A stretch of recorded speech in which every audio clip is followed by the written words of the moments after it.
Se todos acharam, vamos fazer a leitura. Ora, a mensagem que da parte dele temos ouvido e vos anunciado é esta, que Deus é luz e não há nele treva nenhuma. Se dissermos que mantemos comunhão com ele e andamos nas trevas, mentimos e não praticamos a verdade. Se, porém, andarmos na luz, como ele está na luz, mantemos comunhão uns com os outros. E o sangue de Jesus, seu Filho, nos purifica de todo o pecado. Se dissermos que não temos pecado nenhum, a nós mesmos nos enganamos e a verdade não está em nós. Se confessarmos os nossos pecados, ele é fiel e justo para nos perdoar os pecados e nos purificar de toda injustiça. Se dissermos que não temos cometido pecado, fazemo-lo mentiroso e a sua palavra não está em nós. Vamos orar, irmãos? Curvem as suas cabeças, fechem os olhos. Senhor Deus, Pai amado, na sua presença nós nos encontramos novamente com os nossos corações prostrados. Nesse momento, Senhor, queremos te suplicar que o teu Espírito Santo ministre os nossos corações através desse sermão que nós vamos ouvir, Senhor. Senhor Deus, nós não temos nada, Senhor, para oferecer senão a tua misericórdia, Senhor Deus. Então nós te rogamos que o Senhor nos encha dela, Senhor. Nós te rogamos que o Senhor nos dê força para que nós possamos, nesse momento, Senhor, estar atento àquilo que o Senhor irá ministrar nos nossos corações. Te rogamos, Pai, que o Senhor tenha misericórdia de todos nós, que nós possamos ouvir aquilo que esse sermão, Senhor, irá ministrar nos nossos corações, só que nós não venhamos somente deixar guardado na nossa memória ou na nossa mente, Senhor, mas que nós possamos vir a colocar em prática, Senhor. Porque sabemos que se nós só ouvir e não praticar, nós não estamos fazendo nada demais, Senhor. Então nós te rogamos, Senhor, nos dá condição para que tudo aquilo que nós ouvimos essa noite, nós possamos colocar na nossa vida para a tua glória, Senhor. Me abençoe, Senhor, que eu possa ministrar com veemência, Senhor, com convicção, e que os teus filhos possam também, Senhor, guardar tudo no coração. É isso que te rogamos, em nome de Jesus. Amém. Irmãos, para nós iniciarmos esse sermão, eu quero fazer uma ilustração, contar uma ilustração. Ilustração é uma pequena história que ela nos ajuda a ter entendimento do texto de uma maneira um pouco mais simples, tá? Então, eu quero começar, o que eu falar, eu quero que os irmãos tentem imaginar na mente de vocês, tá? Isso vai ser muito útil para a nossa compreensão. Eu quero que os irmãos imaginem uma casa com uma grande janela voltada para o sol. Pode ser o sol da tarde, né, onde nós vemos com grande claridade o sol ali, né? E essa luz do sol ela brilha intensamente através dessa janela, no qual ilumina toda a nossa casa. Não é só o ambiente, é a nossa casa inteira. Essa janela ilumina toda a nossa casa. Agora imagina que essa pessoa que mora nessa casa, essa pessoa que mora dentro dessa casa, ela encontra uma cortina. Na sua casa, ela encontra uma cortina bem grossa, bem densa, e ela coloca nessa janela uma cortina escura, ela cobre toda essa janela. Então, a partir desse momento, quando ela vai cobrir essa janela, a luz do sol ela já não entra mais dentro da casa. E agora, onde era bem iluminado, está está uma escuridão muito densa, uma treva, vamos dizer assim. Depois disso, essa pessoa que colocou a cortina, ela pega o telefone e liga para um companheiro dele, uma amiga, um amigo, pense assim. Aí ele diz assim: fulano, você está vendo a luz agora que está aí fora? Agora, nesse final de tarde? Que luz maravilhosa, né? Ele está com o telefone assim, olhando bem para a cortina onde ele acabou de colocar. Que luz maravilhosa, né, fulano? Ela está linda, não é? Aí ele responde: tá bem clara, estou conseguindo enxergar bem aqui. Então, aqui ela está muito radiante, você não tem noção de como que ela está brilhando. E eu tenho que mostrar para você o que eu encontrei aqui em casa. Isso que eu encontrei dá um tchan na luz. Parece que depois que eu coloquei, meu Deus do céu, ficou outra coisa na minha casa. A luz aqui está estonteante. Quando você vir aqui em casa, eu vou te mostrar. Tudo bem? Eu falei: não, tudo bem. Beleza, desligou o telefone. Agora essa pessoa, que colocou a cortina, acabou de falar com esse amigo, desliga o telefone e ela começa a contemplar a escuridão da sua casa. Ela olha para toda a escuridão e ela não consegue ver um palmo na frente do rosto dela. Então ela olha, Dudu, para toda a casa dela assim e fica assim, nossa, que casa maravilhosa. Mas ela não está vendo nada. Que casa maravilhosa, consigo ver todos os detalhes do meu cômodo, mas está escuro e não consegue ver nada. E ela pega o telefone e liga para outra pessoa. Ciclano, meu companheiro, você não tem noção do quanto uma cortina faz bem para um cômodo de uma casa. Você não tem noção. Porque eu acabei aqui de achar uma cortina na minha casa e coloquei aqui, e eu estou vendo todos os detalhes do cômodo da minha casa. E ele começa a dar muitos detalhes para esse amigo que ele está ligando. E acredito que você, ele fala assim para ele, acredito que você também deve ter uma cortina aí na sua casa.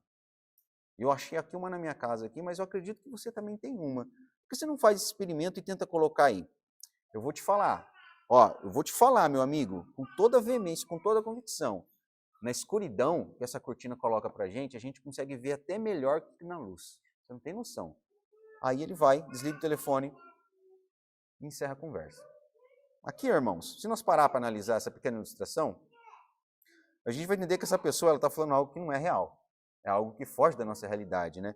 Como que nós vamos conseguir visualizar um cômodo da nossa casa, digamos que seja na própria sala, num breu, esquece luz artificial, não tem luz nada, nem luz natural, nem luz artificial. E você vai falar que você consegue ver com todos os detalhes a luz da sua casa. Não tem condição, não tem como você fazer isso. Não tem como.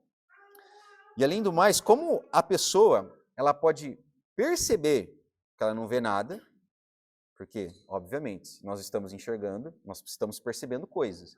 Mas se ela olha nessa escuridão e ela percebe que não consegue ver nada além da escuridão, como que ela consegue ainda falar para outras pessoas que ela está vendo tudo com clareza, tudo com grande nitidez? Se a gente voltar para o texto bíblico, irmãos, que nós acabamos de ler, nós vamos entender algumas coisas que têm a ver com essa ilustração. Como nós falamos na semana passada, a primeira carta de João, ela foi escrita para os cristãos, aqueles que já confessavam Cristo como Salvador. Tá? Então, você vai ver que muitas pessoas, na verdade, muitos cristãos, eles vão estar nessa mesma situação dessa pessoa que eu acabei de mencionar aqui nessa ilustração. Elas estarão num ambiente totalmente escuro e falando para muitos que estão vendo tudo com clareza, mesmo sabendo que estão na escuridão. Mesmo sabendo que estão na escuridão. Esse é o ambiente que nós vamos ver aqui. E essa carta, quando João escreve aos irmãos lá da igreja primitiva do primeiro século, ela relata esse grande problema que nós vamos descrever aqui. Agora vamos entender a partir do versículo 5, né? Que muitos cristãos, eu não estou falando ímpios, eu estou falando cristãos, ou que pelo menos confessavam ser cristãos, estão sob as trevas, estão dentro da escuridão. Vamos entender isso aqui. Eles só conhecem as trevas. Por que eles só conhecem as trevas? Vejamos o versículo 5. Olha só o que está escrito. Ora, a mensagem que da parte dele temos ouvido e vos anunciamos é esta, que Deus é luz e não há nele treva nenhuma. Irmãos, bem claro, Deus é a luz. Se Deus é a luz, não pode ter escuridão ali, certo? E essa mensagem é uma mensagem divina, porque se nós formos analisar do primeiro versículo desse capítulo até o versículo 4, ela está falando disso, porque ele começa assim, a mensagem que da parte dele temos ouvido e anunciamos, que ele mencionou nos versículos anteriores, é esta. Agora ele vai falar qual que é a mensagem. Deus é luz. Deus é luz e não há nele nenhuma escuridão, não há nele treva nenhuma. E aqui, irmãos, essa mensagem não foi o apóstolo João que falou para os irmãos daquela época, do primeiro século, como uma mensagem dele mesmo. Não foi, ele falou assim, irmãos, eu tenho uma coisa para falar para vocês. Não, foi o Espírito Santo que inspirou ele. Não, tudo bem, mas não é isso que nós estamos falando.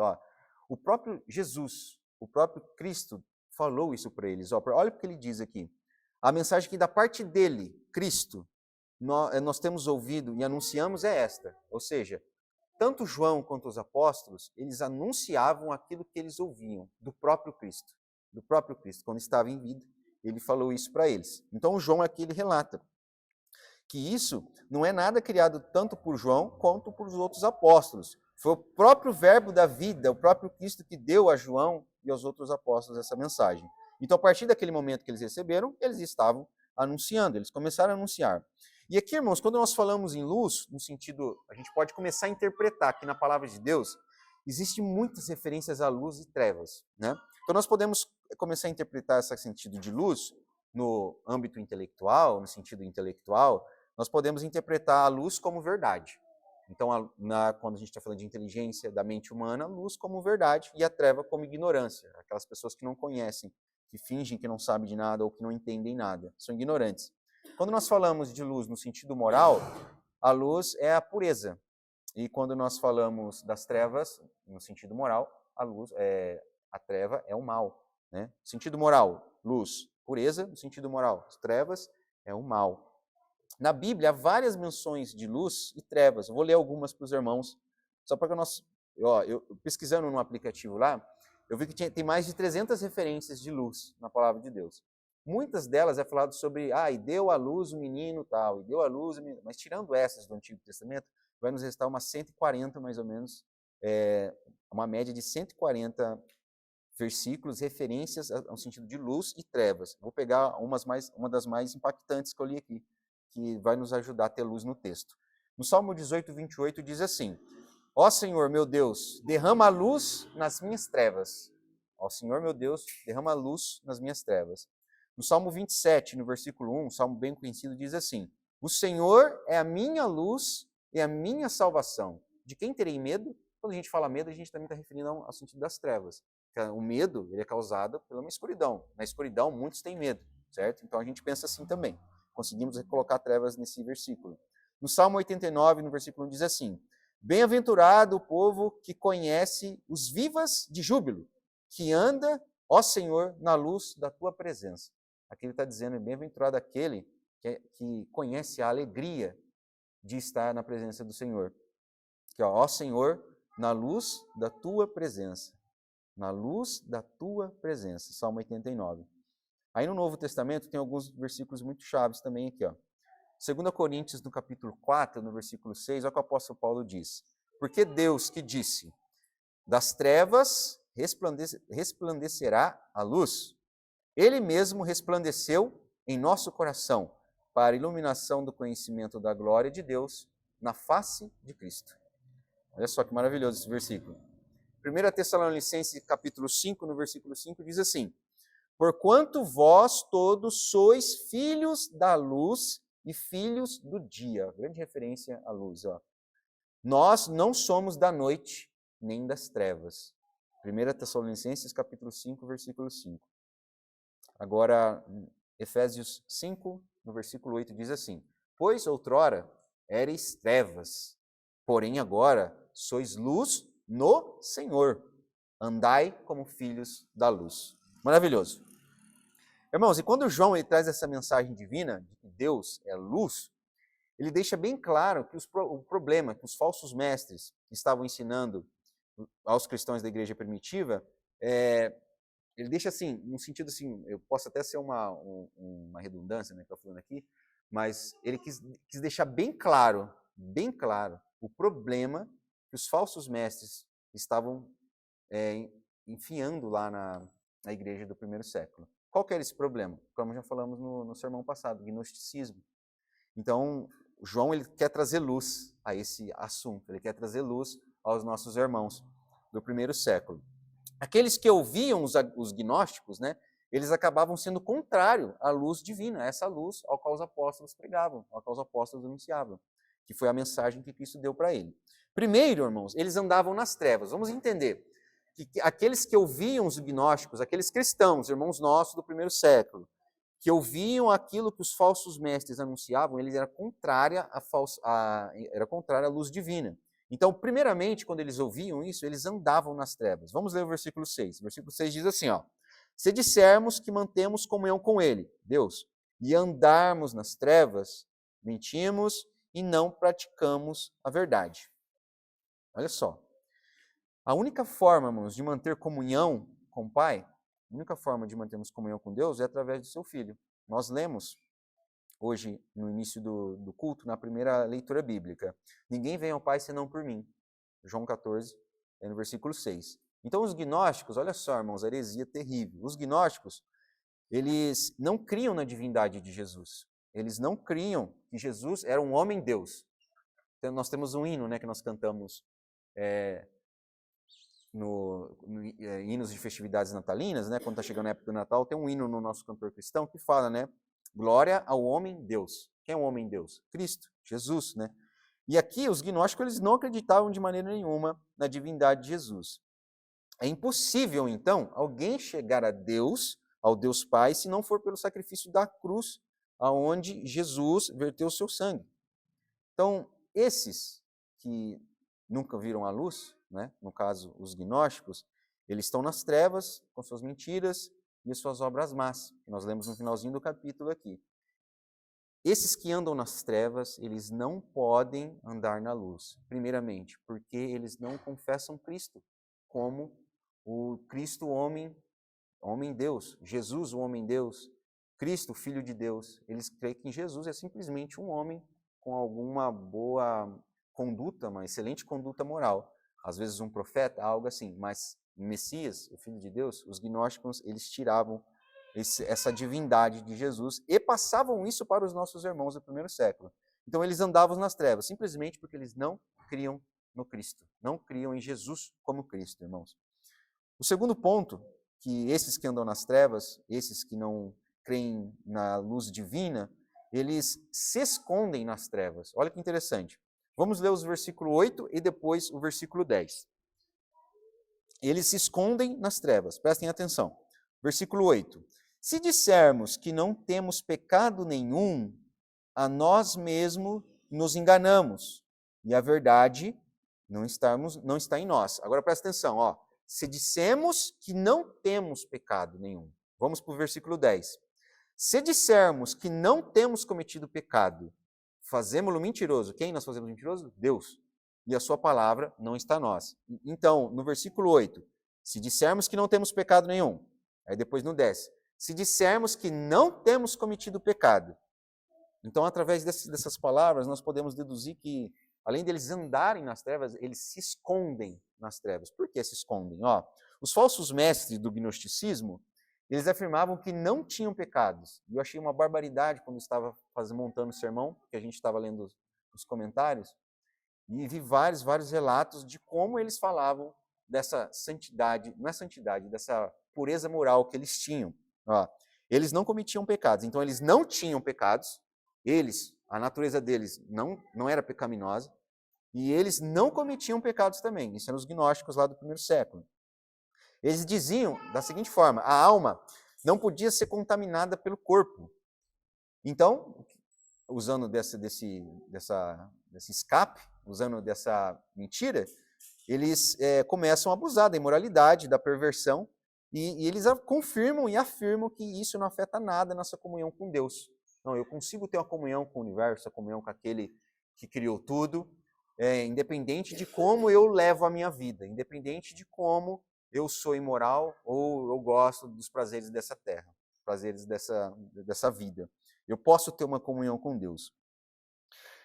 Eles dizem, um comentarista ele falou assim, ó, os gnósticos pensavam da seguinte forma, que eles eram como um ouro que mesmo se mergulhado no barro, depois tirado, ele pode estar ele está cheio de barro, mas ainda assim a essência dele é ouro. Então, o barro nunca vai tirar a essência, nunca vai tirar a natureza do ouro. Então, isso que eles se comportavam, isso que eles utilizavam como meio de dizer que eles tinham comunhão com Deus, ou dizer que eles eram puros, né?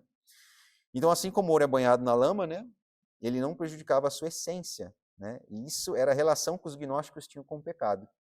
Eles defendiam essa pureza deles. Ou seja, independente do que eu faço, eu não sou pecador. Falei também no sermão passado, irmãos, que os gnósticos, eles defendiam a separação do corpo e da alma, onde o corpo era essencialmente má, ele era a natureza nossa é má, e a nossa alma é essencialmente boa. Né? Então, o nosso corpo é essencialmente mau e a nossa alma é essencialmente boa. Então, elas não se contaminam. Então, o corpo não tem poder para contaminar a alma. Então, por isso que eles falavam que não podemos fazer o que quiser nessa terra, que nós temos comunhão com Deus e nós estamos santos, nós estamos separados de todos esses aí que falam isso e aquilo lá. Então, esse era um ensino terrível que os cristãos estavam ouvindo.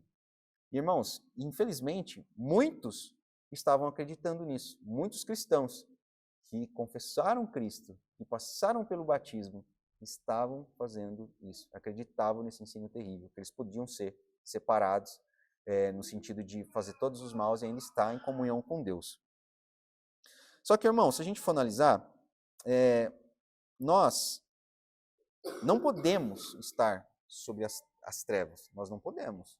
Se nós confessamos Cristo, nós vamos entender aqui no discorrer do sermão que não há uma junção daquele que vive na luz e aquele que vive nas trevas. É impossível ter essa união, porque primeiro já vai ter que jogar tudo isso que nós falamos ao chão.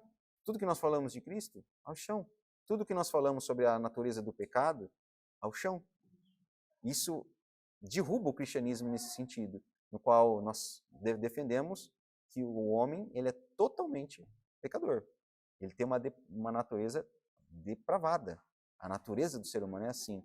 E se nós defendemos que nós somos, entre aspas, não, a minha natureza é má, mas a minha alma é boa, nós estamos entrando em contradição, totalmente. Então esse era o ensino, irmãos, que João estava escrevendo para que eles tivessem atenção nesse problema terrível, nessa heresia. Só que, irmãos, olhando para nós hoje também, nós podemos estar sob essas trevas. Assim como eles estavam nessas trevas, escondiam nessas trevas, escondiam seus pecados, escondiam aquilo que eles faziam, nós também podemos estar sob esse perigo. Nós podemos estar. Lembram daquela ilustração que eu falei no início do sermão? Da pessoa que estava fechando, né, a sua casa na escuridão e para ela estava tudo bem? Nós podemos ser essa pessoa. Nós podemos ir lá procurar no nosso interior o nosso pecadinho, que representa pecadão, ou pecado, na verdade, representa aquela cortina e colocar naquela janela assim e tampar. Todos nós podemos fazer isso. Então, nós temos que ter atenção. Nós podemos ser aquela pessoa que tampa a entrada da luz pela janela da sua casa. E nós podemos ser iguais a esses irmãos também que estavam flertando com esses ensinos gnósticos, esses ensinos heréticos. Por muitas vezes, irmãos, nós escondemos os nossos pecados. Repensa aí, essa semana só. Só essa semana, não vou colocar muito não. Repensa só essa semana. O quanto que a gente tentou esconder os nossos pecados. Do próprio Deus, às vezes, dos nossos familiares, daqueles que estão conosco, a nossa esposa, nosso esposo, nosso filho. Quantas vezes a gente tentou esconder, né? Quantas vezes a gente tentou se esconder na escuridão e nós acabamos agindo como, mesmo diante desse pecado, sabendo que estamos pecando, nós agimos como está tudo bem. Não, eu errei lá, não, beleza, esquece, eu vou esquecer isso aqui. Aí começa a fazer atividades do dia e muitas vezes aquilo lá nem pesa na mente, Era isso que estava acontecendo com os irmãos lá do primeiro século, por isso João escreveu a eles. Por muitas vezes a gente esconde os nossos pecados na escuridão e agimos como se estivesse tudo bem, mas Deus, irmãos, é luz, assim como nós vimos no versículo 5.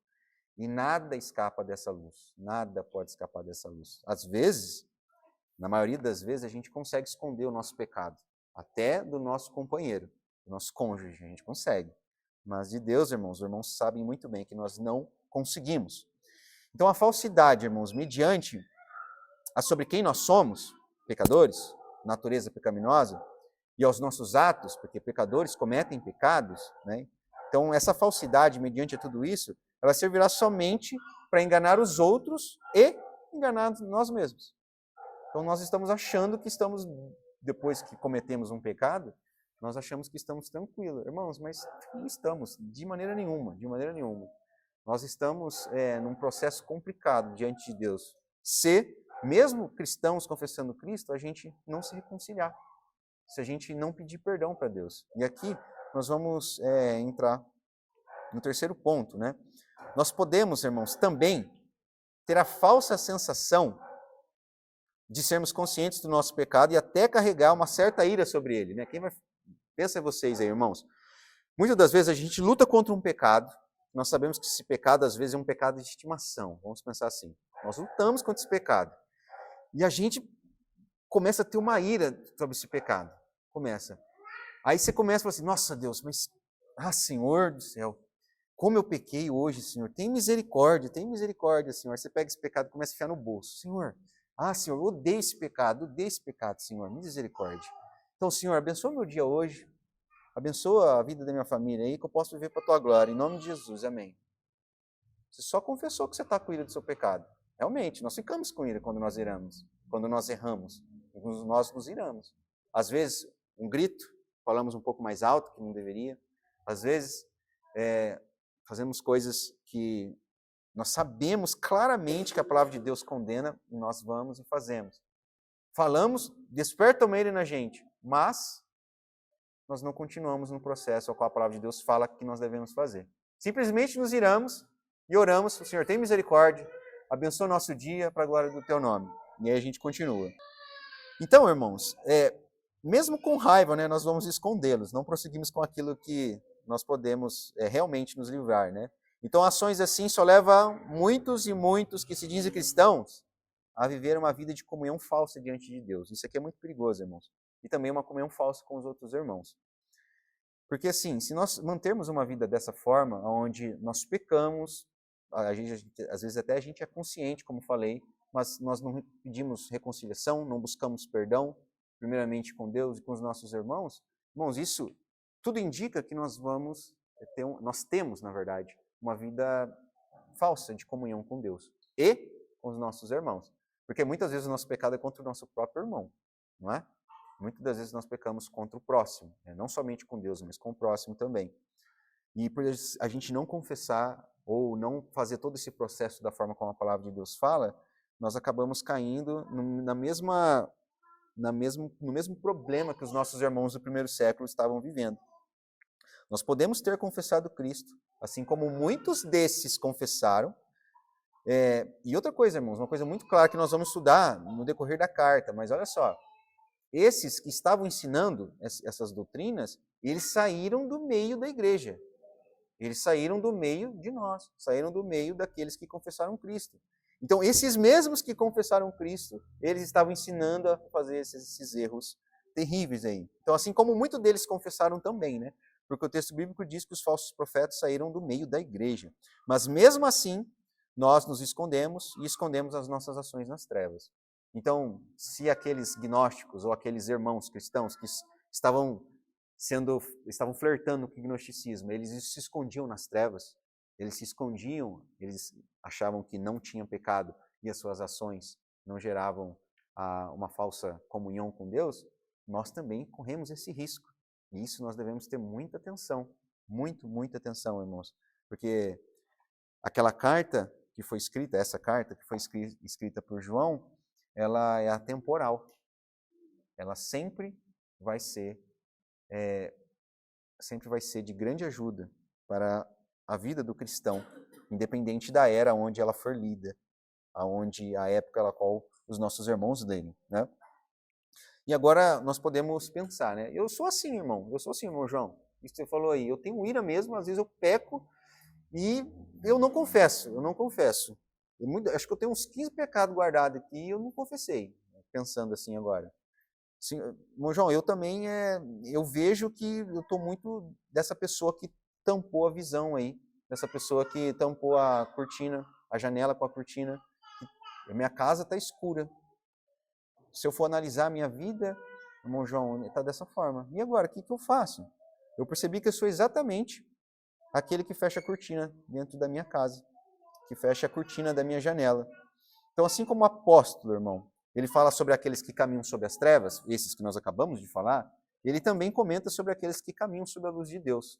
E aqui, irmãos, está a graça, a misericórdia de Deus nesse texto. Eu quero que os irmãos leiam o versículo 7. Vão acompanhar o versículo 7. Se, porém, andarmos na luz, como ele está na luz, mantemos comunhão uns com os outros, E o sangue de Jesus, seu Filho, nos purifica de todo o pecado. Isso aqui é uma resposta ao versículo 6. Se andarmos na luz, se andarmos na luz.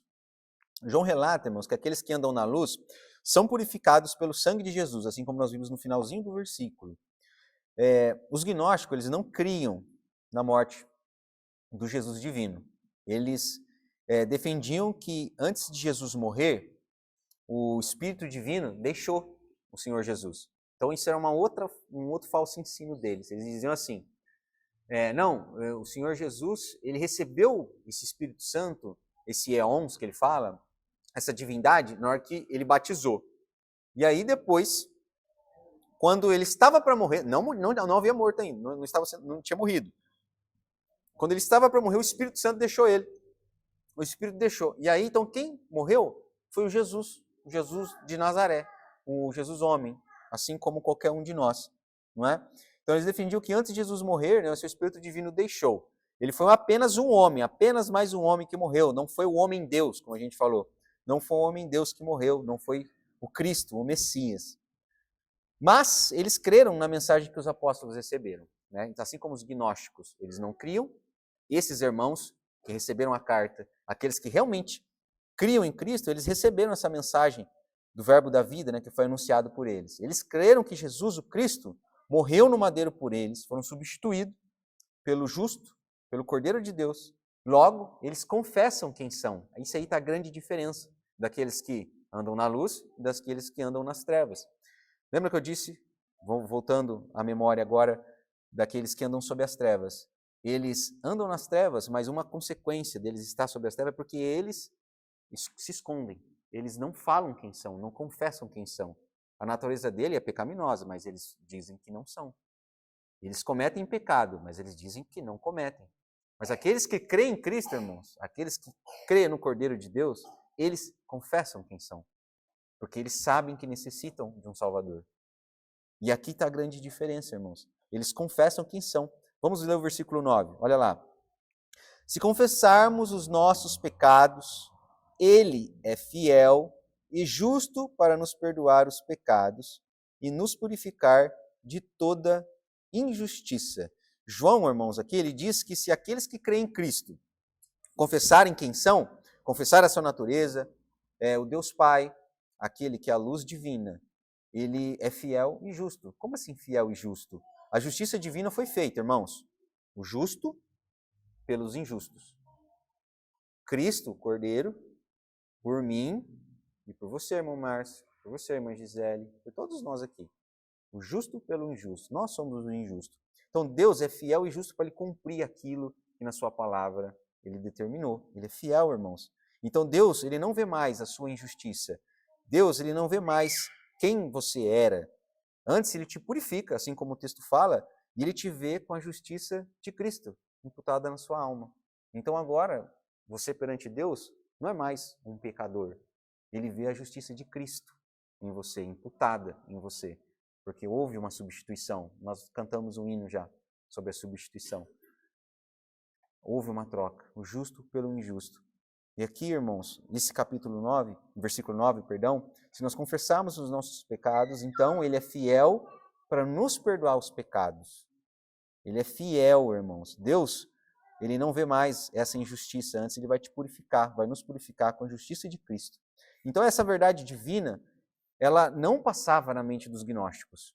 E aí que está também uma grande diferença daqueles que andam sob a luz e aqueles que andam sob as trevas. Esses que estavam bebendo, né, aqueles cristãos, ou possíveis cristãos que estavam flertando, ouvindo esses falsos mestres, na mente deles, eles eram bons, eles eram suficientes. Eles não precisavam, olha só, irmãos, que absurdo, eles não precisavam do sacrifício de Deus, do sacrifício do Deus homem. Eles não precisavam do sacrifício de Cristo, eles não precisavam do perdão de Deus. Era isso que os gnósticos eles divulgavam, era isso que eles falavam. Irmão, isso é uma loucura, é uma loucura. Hoje, nós, em pleno século XXI, diante de tanta obra que o Senhor fez durante esses 2 milênios, onde sempre, século após século, décadas após décadas, nós vemos um testemunho fiel da palavra de Deus, vemos um testemunho fiel de Cristo através do seu povo. Hoje nós falarmos que nós somos suficientes, que nós temos o poder de se acharmos santos, nós podemos nos julgar como uma pessoa boa, no sentido assim que nós estamos a par com um nível de santidade que uma divindade tem. Irmãos, isso é uma loucura tão grande. Nós, como pecadores, nós necessitamos de um Salvador. Nós necessitamos de um Salvador. E sempre nós vamos necessitar, irmãos. Então, assim como essa verdade ressoou nos ouvidos e no coração dos cristãos lá da igreja primitiva, ela continua ressoando e irá continuar a ressoar, irmão, com grande poder, grande poder. E para que nós possamos andar, então, sob a luz de Deus, vou apresentar o quarto ponto, irmãos, do sermão, que é esse, né? A confissão, a purificação e a comunhão, então, com Deus, sob a luz verdadeira. Vamos voltar para a nossa ilustração. Aquela pessoa que fechava a cortina, que se viu tampando a luz que adentrava na sua casa, ela tem uma saída. Se nós nos colocarmos diante dessa ilustração novamente, aonde nós somos aqueles que fecham aquela cortina, que fecha a janela para a luz não entrar, nós temos uma saída. Nós sabemos, basicamente, que se eu tirar aquela cortina, vai entrar luz dentro da minha casa. Eu sei que se eu tirar a cortina, a luz vai entrar. E, obviamente, nós vamos receber os benefícios daquela luz.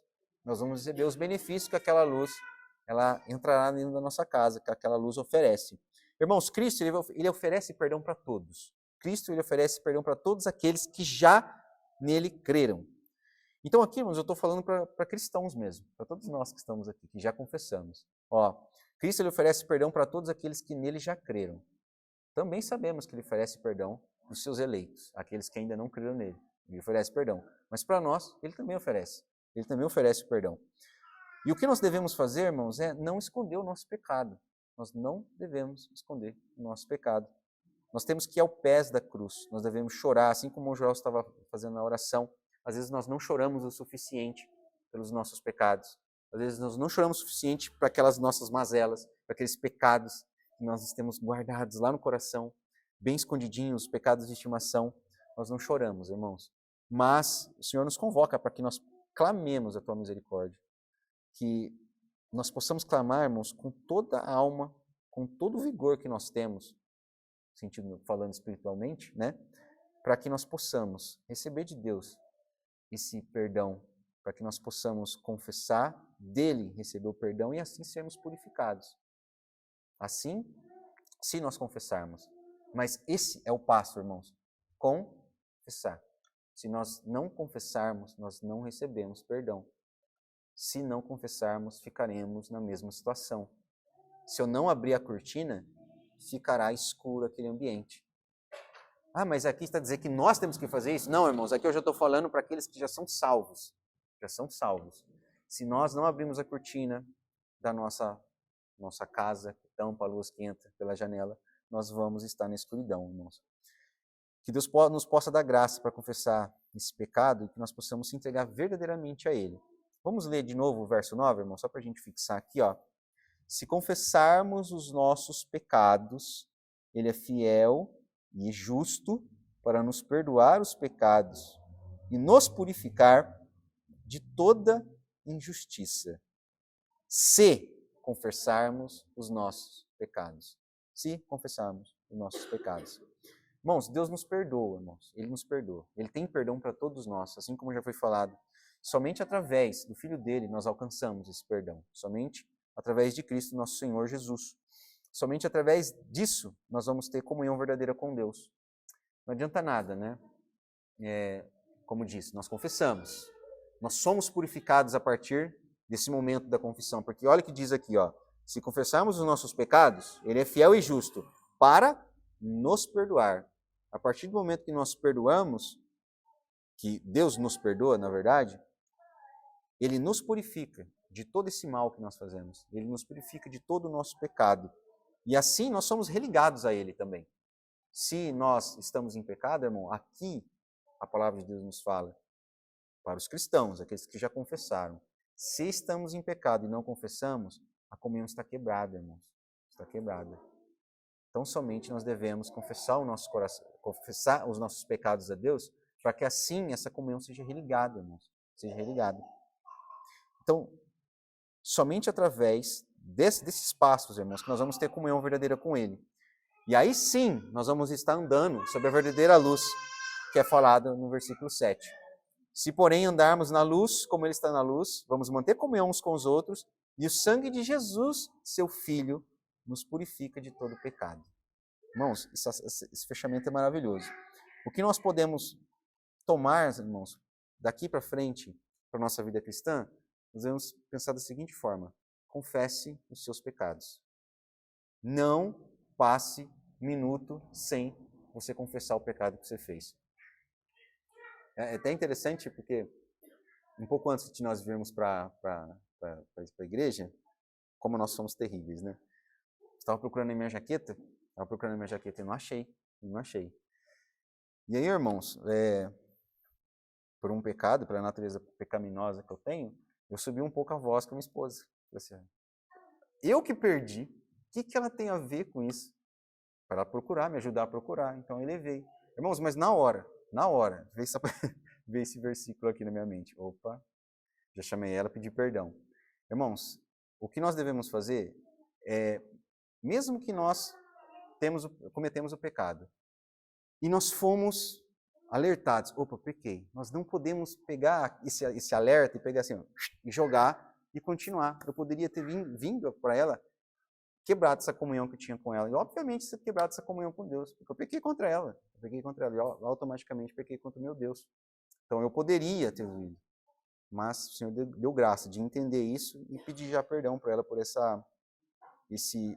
ato que não poderia ter feito. Irmãos, sempre lembrem, nós devemos confessar ao nosso Senhor os nossos pecados, porque Ele é poderoso para nos perdoar e assim ligar a comunhão com Ele. Certo, meus irmãos? Então pensem bem, irmãos, a todo instante, a todo momento que você está com outro irmão, não só com irmãos, mas aqueles que também não são irmãos, nosso convívio diário, porque sempre nós vamos dar um deslize, irmãos. Nós não estamos livres de pecar, assim como a palavra fala. Aquele que diz que não peca, esse é um mentiroso, e a verdade não está nele. Então, se a gente falar que a gente não peca, a gente está pecando mais ainda. Então, nós vamos pecar, irmãos. Mas o Senhor nos dá graça, que se nós confessarmos, Ele nos perdoa e somos religados com o nosso Senhor. Curvem as cabeças, irmãos, fechem os olhos, vamos orar ao Senhor.